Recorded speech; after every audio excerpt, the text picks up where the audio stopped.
नमस्कार, मैं अंजना और आप देख रहे हैं पद्मावत मीडिया। न रिश्वत लेंगे न रिश्वत देंगे। आइए शुरुआत करते हैं आज की खास खबर से। हरियाणा में पोती से रेप। 3 महीने की गर्भवती तांत्रिक दादा ने नाबालिग से कहा, किसी को बताया तो पिता में भूत घुसा दूंगा।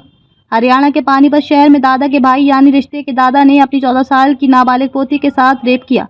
आरोपी दादा तांत्रिक विद्या जानता है। उसने कहा कि वे इस विद्या से पोती के बीमार पिता को ठीक कर देगा। कुछ दिन साथ रखने के बहाने वे उसे गांव से शहर में एक कमरे में ले आया। यहाँ उसने कई दिनों तक उसके साथ बार बार रेप किया, जिससे नाबालिग 3 महीने की गर्भवती हो गई।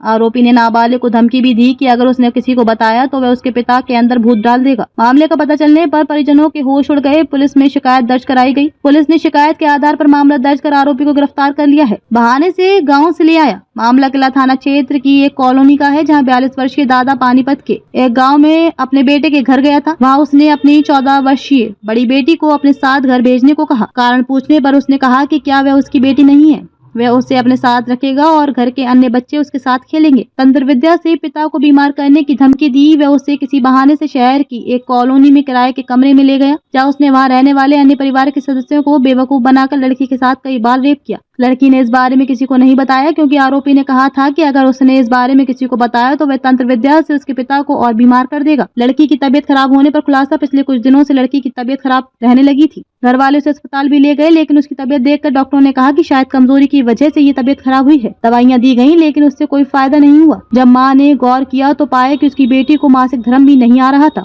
अब लड़की को पेट दर्द के साथ उल्टी भी होने लगी। इससे माँ को शक हुआ।